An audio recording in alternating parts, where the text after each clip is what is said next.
Okay, I think we can get started. Before I hand it off to our actual panelists today, I'm Emily Hughes. I'm the head of marketing at Mobilize. I'll be emceeing today. A couple things to mention before we dive in. One, your video is off and you are muted, so don't worry. If you do have questions, please ask in the Q&A feature. I'll answer some of them as we go along, and otherwise I'll leave them to ask the panelists at the end. And the only other thing to mention is that we will send a recording of this. I know many of you may have to duck out. That's totally fine. You will get a recording likely later today, if not first thing tomorrow. And with that, I will hand it off to Jocelyn. Hi. Sorry, I had to get unmuted really quick. So I'll quickly walk through the agenda and then we'll kick off introductions. But item one will be introductions, and then we'll talk through sort of three buckets, moving online to sort of the virtual organizing world, 2020 concerns, and then we'll talk a little bit about how we see the future shaping out to be. We should have lots of time for questions and answers, and we'll end on our contact information and resources. So hi, I am Jocelyn Strauss. I'm a Senior Client Success Manager here at Mobilize. I live in Washington, D.C. with my husband, 2 kids and pets. And I have a background in advocacy with 6.5 years in organizing and data and tech management at Everytown for Gun Safety and Moms Demand Action. Also introducing Mobilize. At Mobilize, we are super laser focused in on helping you drive more action more easily to achieve your mission. And we do that by providing a platform that allows you to recruit supporters more easily. So your Mobilize event feed is your central destination for events and virtual actions, with many turnkey integrations to CRMs such as Van, ActionKit, and Salesforce. We also increase your supporter engagement. So it's great that people take action, but we want them to keep coming back for more. So we help your supporters do more with our conversion optimized platform and automated nudges via email and SMS, such as automated confirmations and post-event feedback. And then we turbocharge your efforts with our network. So by making your organization promotable or promoting other organizations, you are basically tapping into this Mobilize network. We have millions of volunteers and their friends, plus thousands of organizations, and they're all on Mobilize helping your program grow. So your organizers manage the full life cycle of an action is a super important thing for us with our platform. So Mobilize knows how much organizing can be hard. It's something that takes lots and lots of time. So we have built out our platform to streamline this work. This includes confirmations. Nothing beats a one-on-one confirmation call, but Mobilize automates confirmation nudges that can include important information about the event, sort of like you all received one with a Zoom link so you could attend this training or webinar. So we sort of automate some of those things. These actually all flow in as confirmations or declines, both into Mobilize and into your CRMs if you've integrated. Event closeout is also super time consuming. As an organizer myself, it's sort of just that like painful thing about events. You want to close them out. So we have a post-action survey that actually takes attendance and allows volunteers to give you qualitative feedback about your events, which is super helpful in this virtual world, making sure people are receiving the technology that you're using well, and always iterating to improve your events. We also make it super easy for you to just streamline your workflow so you can email your attendees directly from your platform. We also focus in on the supporter journey. We want to make sure that our platform is designed to maximize action and really make it easy for your supporters to do that. So it's super important for us to make sure that not only are we focused on the organizer experience, but the supporter experience so they can easily take action, share their actions, and continue to volunteer over time. So Mobilize platform is always designed both with organizers and supporters in mind. And now I'm going to kick it over to my co-panelists, starting with Matt. Good afternoon, everyone. Thank you so much, Jocelyn. My name is Matt Ernesto, and I'm a customer success manager here at phone to action, working with a large number of our nonprofit and trade association companies. I'm based out of DC as well and live with my dog Cooper here. And before coming to Phone to Action, worked on campaigns, and before that did grassroots work for advocacy for breweries around the country.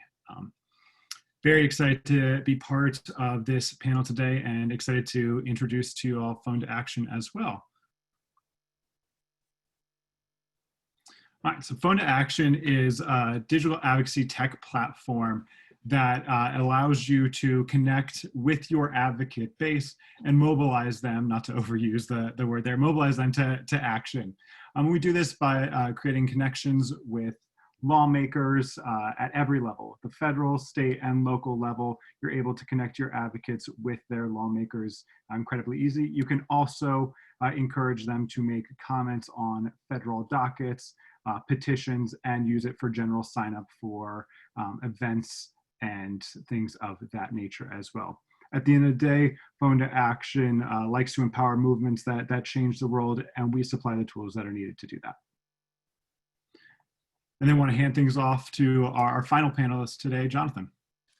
Hi, everyone. So my name is John Shields. I'm with the Human Rights Campaign. I'm Deputy Campaign Director. I use he, him pronouns. I'm in Washington, D.C. as well. My job is basically similar to folks in the call. It is on this question of mobilization, and that's taking action across the spectrum of civic engagement.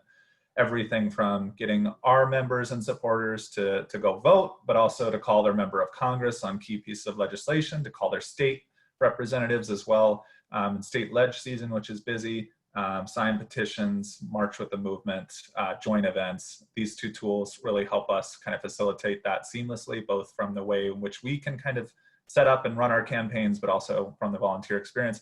That is a picture of my dog Simba, who, if he barks, now you'll know, you're formally introduced. So the Human Rights Campaign, so we're 3 million members. We're the largest civil rights organization working to achieve LGBTQ equality in the country. Obviously, it was a big week for us on Monday, certainly with a landmark ruling. So our engagement runs across the board for elections, but also kind of advocacy when it comes to the judiciary and in state ledge work, as I said. So the limit does not exist in the places that we can fight for equality, essentially. And this week is certainly a great reflection of that, and happy Pride as well. All right. I'm sorry to navigate the Zoom. So first section, we're going to talk about moving online. So how to move advocacy work typically done in person to an online format. And I'm going to kick it right over to Matt to take us off. Yeah, absolutely. So with the emergence of COVID-19, we have seen an incredible need to move advocacy work online and provide organizations with the ability to amplify their message in the online sphere, because traditional forms of advocacy are no longer really possible at the moment. And we have seen the clients of ours travel with us on this journey. And so we've had over 1,000 organizations launch digital campaigns during this time. An incredible growth of that, with over 1 million advocates taking action, sparking over almost 2.5 million messages to members of Congress since the outbreak of COVID-19 alone. So incredible boom in that number of campaigns and number of messages going out, not only around COVID, but around digital advocacy in general, no matter your sphere. And so in the past few weeks, we have also seen this boom continue with the Black Lives Matter protests that have come up around the country. We've seen an almost quadrupling or tripling, almost quadrupling of conversion rates of people coming in to campaigns, not just looking around, but coming in and converting, taking the action, making the calls, sending the tweets, sending the emails to their lawmakers, to other elected officials, making comments on dockets to drive that action. So right now is an absolutely fantastic time to reach out to your advocate base and ask them to get going, to mobilize them and make sure that your campaigns, the interests that you have are being acted on by your advocate base. They are hungry and interested in taking action. Like I said, people are absolutely passionate, not only about the pandemic, but also the protests that continue to go on across the country, and also on a litany of other issues. There has been this spark and momentum around advocacy that people are really, really taking hold of and running with at this moment. Digital advocacy in all its forms allows advocates to do that in a safe way, especially as we begin to work through what the future few months will look like in terms of returning to traditional forms of advocacy, in-person forms of advocacy. Digital advocacy allows you to always have that safe option. Phone to action also allows you to share over text message and social media blasts to your advocate base and encourage that advocate base to echo it into their own circles as well. And so your voice continues to grow and grow. Like I said, your supporters are ready to take action, and now is a absolutely fantastic time for you to reach out to them and to mobilize on your campaigns.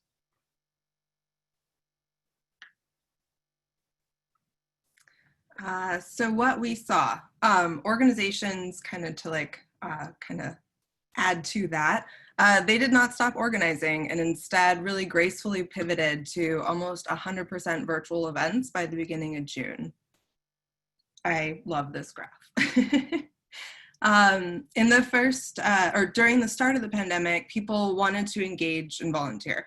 In the first 3 months, we saw over 1.3 million shifts.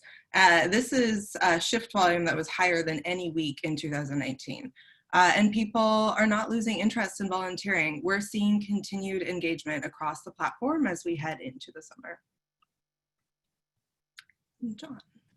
Yeah, I love seeing those slides. That's awesome. The 20% number pre this pandemic is interesting for us because I think one of the challenges for our organization is we have volunteers literally all 50 states. We are not an organization that can have an organizer in every single community. Just as a values, just as a resources proposition, it's not possible. So for us, that number 20% probably could always be higher in terms of facilitating people who want to take action in their community where we can't physically show up. But the real values proposition for us as we made this pivot and being all virtual and remote is retaining the community experience for the volunteer. We did a survey of our volunteers after kind of a massive effort in 2018, both for the events that we created at our own direction, but also just promoting candidates that we endorsed and putting our volunteer capacity into those campaigns. In the survey response from that, what kind of volunteer activities most interest you? No surprise, social and community. You know, I met my partner on a campaign, phone banking and knocking on doors. There's just some tangible part of that that we'll never be able to ignore as we're kind of making this move to online. And it, again, is really kind of our value proposition when we're having people come forward to us looking for ways to impact, make change in this country, but also as a side effect, you know, meeting new people and having kind of a safe space to work in community. So we make space for conversation at the top of all of our events, check-ins, icebreakers. We give our numbers of how we're doing that day. It's a very tumultuous time. So just kind of making space and conversation between each other, not just talking at you, but also keep the conversation going after as well. So the extent that we use these platforms to have a text thread going on after, or a group chat, or a Slack channel.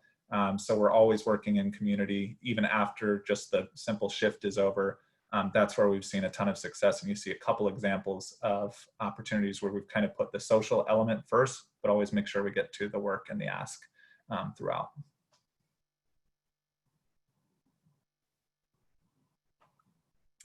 So 2020 concerns, how to reimagine advocacy work in an unknown political environment ahead of this election. Absolutely. So we still have an election ahead. I doubt that anyone has forgotten that.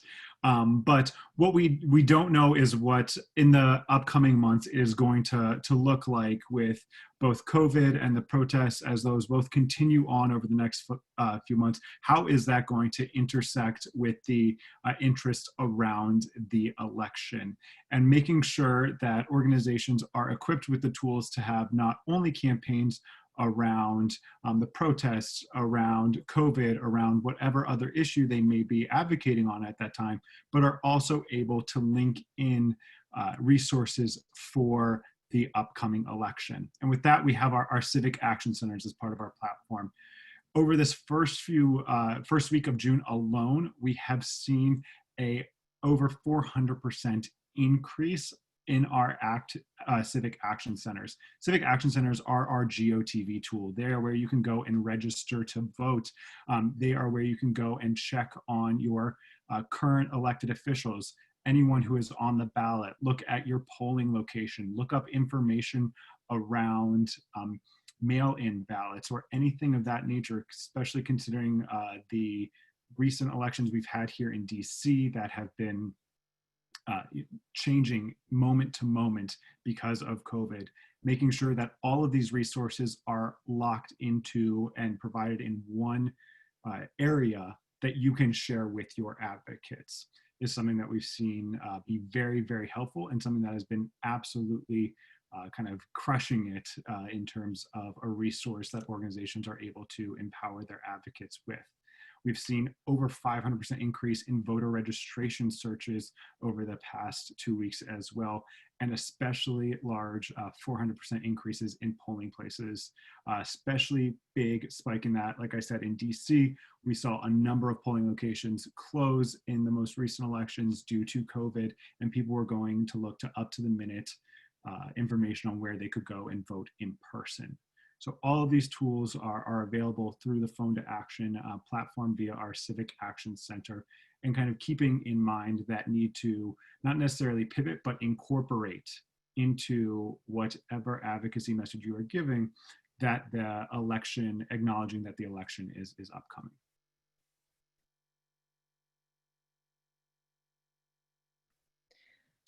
So as virtual organizing began to kick off at the beginning of the pandemic and people began to pivot, Mobilize wanted to make sure that people could find meaningful actions to take around COVID and the work being done on the ground, as well as virtually.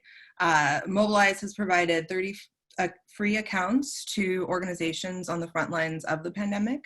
And these organizations, along with others that are doing important work that you can actually see examples of right here, on the front line, are featured on this website.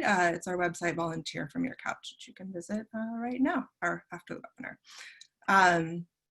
Additionally, while virtual events and virtual actions have always been available on Mobilize, during the first few months of the pandemic, we made a lot of features to make sure that these were super robust and folks can use them extremely effectively. So these include the join from anywhere, just making sure that that was visible on folks' events feed, making sure that that virtual was called out on event feed, so that if you were hosting a phone bank and it was virtual, it was called out so folks could easily find and filter based off of that. Virtual actions have much more flexible scheduling capabilities, making it really, you can really do lots of really interesting stuff, and I'll talk about that in a little bit. Post-action survey used to be only for in-person events, so we've now included that on all of the virtual events. We also made changes. We made it possible for virtual events to have locations. It's totally optional, but adding a location to virtual actions or events allows your supporters to find it more easily. It also lets people, organizations that are promoting you, and have filters set for locations to be able to promote those events. So that kind of pulls those in. Event accessibility details are also available. So that was also an in-person only thing, but now you can communicate out about the event accessibility. And actually, if you're not familiar with what virtual event accessibility is, we actually link to resources so you can learn more about that. Virtual events are filterable on your dashboard, so organizers it's really easy to kind of filter just for virtual events as an organizer and managing those. And our CSV exports now include noting if an event is virtual, and it also includes the URL for the actual virtual action. So lots of helpful data that we've included. And then we also support virtual events for hosts. So if you use distributed organizing and you have hosts making events on your behalf, you can now have them create them as virtual events. Yep. So I think one of the main things, just even in this pivot, is to not, at least for us in our organization, is that as we've changed kind of our approach to this, what stays the same and what will stay the same through the next, I think, 139 days, no matter what happens with reopening or waves or concerns, just more broadly, that their goals are what really is still grounding us. And those are the conversations, the number of conversations, the quality of conversations we need to have with voters. That's the big picture. Some of the tactics and metrics may change or adjust. So going into this, there was a sunk cost to setting up a phone bank in person or kind of a canvassing operation. It takes X many hours on the staff side. For us, it really came down to, well, ultimately though, we're not looking for number of shifts, as that's kind of a mark to know if you have a healthy program, but it's just the conversations. How many conversations to actually reach our goal? So it's, through some of the flexibilities of these platforms, it really allows us to kind of reimagine the shift itself. So when we start the outset of, maybe a virtual phone bank, we'll say we need to make 1,000 calls. There's 8 of us on this thing. How are we going to hammer that out? Or who's going to sign up for the next shift if we don't meet our goal, as we're kind of outlining that. And then it's really about making the most effective use of our volunteers' time when they're with us. For that shift. So I think one of the really interesting innovations right now is the flexibility you just saw in terms of the scheduling with virtual events. We have people who may be out of work looking for something to do and they need work during the day or looking to engage during the day that are kind of outside of the traditional hours that we've set aside for, evening phone banks or text banks. So accommodating that, making it easy for the person signing up with these like automatic reminders or click right through to the signing of the petition, that really making efficient use of the volunteers' time is more important now than ever. We have the folks who like to meet in community, then we have the folks who like to just press and play on some of the actions that we do. So kind of providing a menu that accommodates everyone's schedule right now is also a big consideration for us as well. So the future, how to reimagine advocacy work altogether? Yeah, absolutely. So through kind of this very concrete example of hosting a virtual lobby day, Fund Action is envisioning a future of digital advocacy in a way that digital advocacy works hand in hand and not as, secondary to traditional forms of advocacy. That there are advantages that come with focusing on a digital advocacy program that serve to enhance a in-person advocacy or traditional form of advocacy program. For a virtual day of action or virtual lobby day, whether this is at the state level, whether this is at the federal level, no matter, you are able to go and utilize the tools in these digital platforms to help create something that can work not only in times like we have right now where virtual is our only option, but is going to work when we are able to get back out and doing things in a more traditional way. Some really great advantages of doing things in the virtual way is that there's always an opportunity to include a call to action. Sometimes in traditional advocacy, there's just a missed capability there. There's less overhead, exactly as John mentioned. There is not necessarily that sunk cost of doing, whether it's a phone bank, whether it's a fly-in, what have you, that working in the digital space cuts down on that overhead, especially important as a lot of organizations are currently facing budget issues with donations being down, and also allows you to more flexibility in different types of mobilization that are happening when we start to rethink what advocacy looks like. People are in the position now where this is their main form of advocacy that they can take, and they are getting used to working in this digital space. So when we're able to go back and kind of operate as we traditionally did. Now we have the opportunity to introduce virtual advocacy as a partner in advocacy, not necessarily as something that is secondary or an accompaniment to.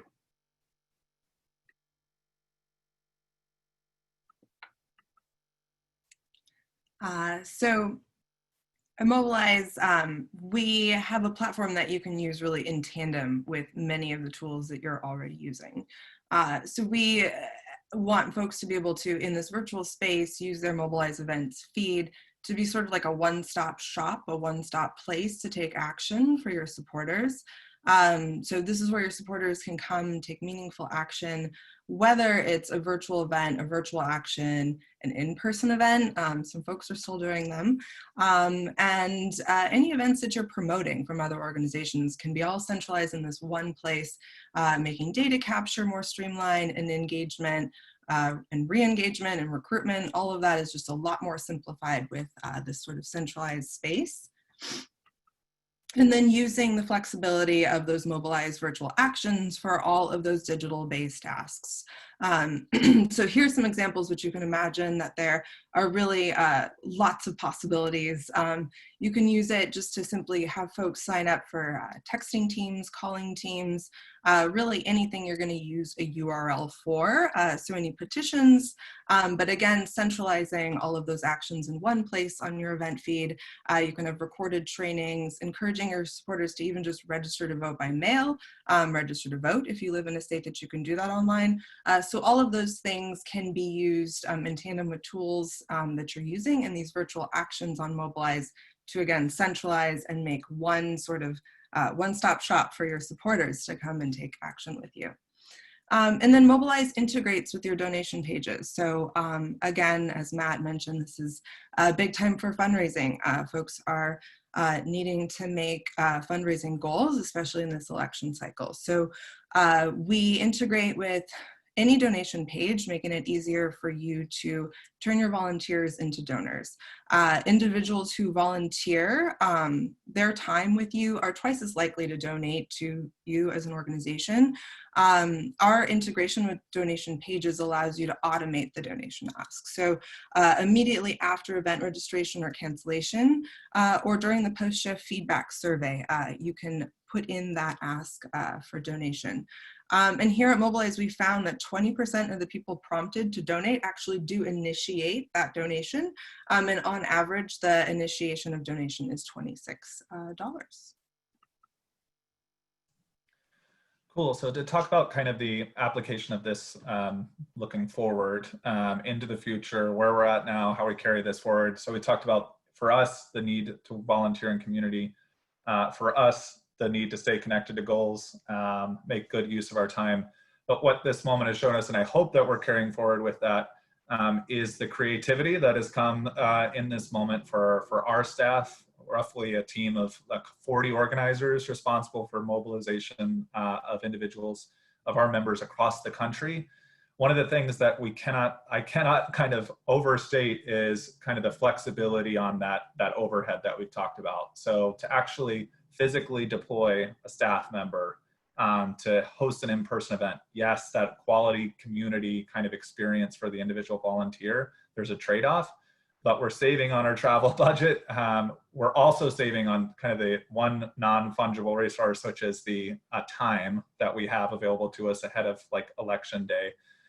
So the ability for us to spin up a quick 30-minute introduction with a candidate, a leader, a virtual lobby day is so much quicker on both our ends as staff kind of organizing, creating that, the recruitment of it, but also on the policymaker or the person we're supporting. I can't tell you how much easier it is when everyone is remote or virtual, instead of trying to get the candidate and working with the scheduler to come to the event, instead just to make 5 minutes at the top of a Zoom meeting and actually have that kind of personal connection. We've even done this with entertainers. You'll see a couple of examples of our organizers actually recruiting local talent in this moment where you can't be kind of in person. But certainly there's an opportunity afforded by having someone with a unique voice in a moment kind of join your call and make your community happen, that I hope we carry forward as well. The other thing is our volunteer base is more tech savvy. I can't tell you where we started off roughly March 15th in terms of people not being able to mute themselves, and now where we're at with folks requesting breakout rooms and like specific URLs. You know, we have a dedicated volunteer base that, you know, we're always trying to bridge the tech gap with that. We'll always still have to continue to do that. Some folks, you know, just we can't rely on just purely digital organizing alone, but leaps and bounds in 2 months of folks participating, using Mobilize, using a phone to action, using Zoom in the ways in which we connect right now. It's been a massive improvement, I think, provides us a real space to continue. The other thing, and the final thing that's kind of huge for us for this moment that I hope we carry forward, is that it really gets us outside of our blue bubbles in a way that's really necessary for the work we do. So for state-led advocacy, to fly in or to hire someone in Madison doesn't really ultimately achieve, in Madison, Wisconsin, doesn't really ultimately achieve that we need our members in some of the more corners of the state to reach those moderate members to call their state representative. So to facilitate an in-person training in a place, in a county, in a House district where we don't necessarily have the volume of people is pretty expensive, when we could have had just a statewide recruitment pool and found someone in some corner of a state or the country that their voice is pretty much, it's a lot more important and resonant, certainly for some of the lobbying work we do in swing districts. That really, I hope we carry forward, gives us kind of a broader scale and reach, and something that these platforms facilitate kind of doing with a lot less overhead. So I hope we'll continue to carry that forward.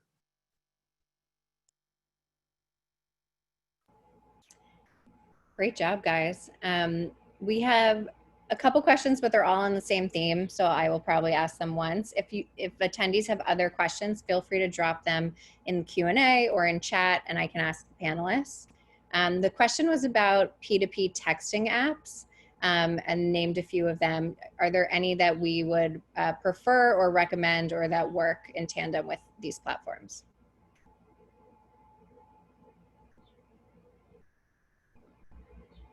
Yeah, so I can start things off here.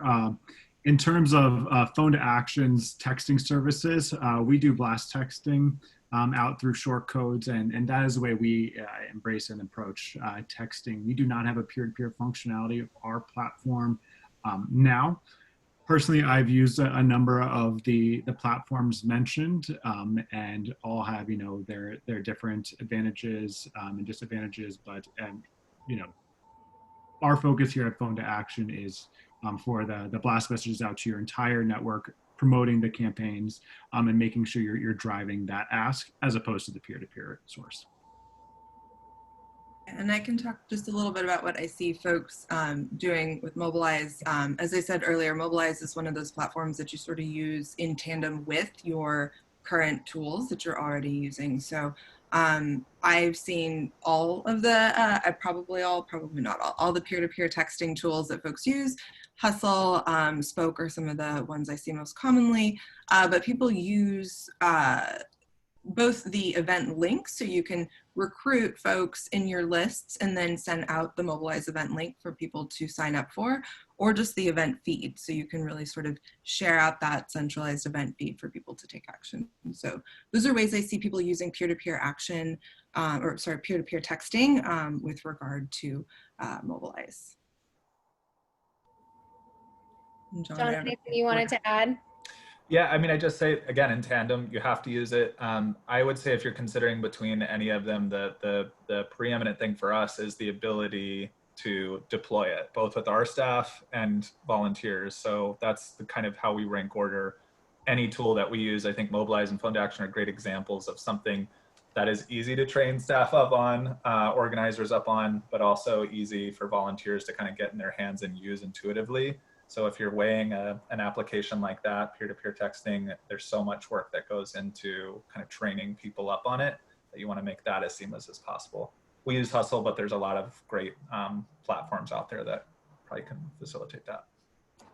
Great. Jocelyn, one other question that I think you and I can probably tag team. How big of an organization do you need to be for Mobilize to be worth it? What if you're just one city based? you want to jump in, or I can go from there? Yeah, well, let's talk to you about. I will give my version of the answer. So I would say what Mobilize does well is it is a platform that's really dedicated to making the act of organizing and managing events, whether they be a virtual action, or an in-person event, and just making that really streamlined. So you get all those automated notifications, you get the data collection, you get that centralized place, an event feed that you can direct people to. So I don't think the size of the organization really matters as much as like what you're trying to accomplish. And I've seen tiny organizations, little tiny county, even smaller city, like local neighborhood groups use it. I work with national organizations, including John in HRC. They're very large. So I think it's like not really the scale of your organizing as much as if you are looking for a solution that sort of centralizes your events and actions, as well as data capture and streamlining, automating all of that. Mobilize is a great tool. I don't know, Emily. The only thing I was going to add is we just rolled out the ability to essentially try Mobilize for free, a limited version of it. So if you go to our website and click Get Started, there will be an option for you to try out Mobilize. You get up to 5 users and 5 events for free, just to see if it's going to be the right fit for your organization before jumping into the full platform, which has paid features involved. Last call for questions before we wrap up. All right, I'll keep wrapping up, and if something pops up, we'll pause. I just want to say thank you so much to Matt from Phone to Action and to John from HRC. You guys are dream partners. We love collaborating with you. To everyone else, we will send out the recording and a couple follow-up points. And if you need to get in contact with us, if you contact the host of the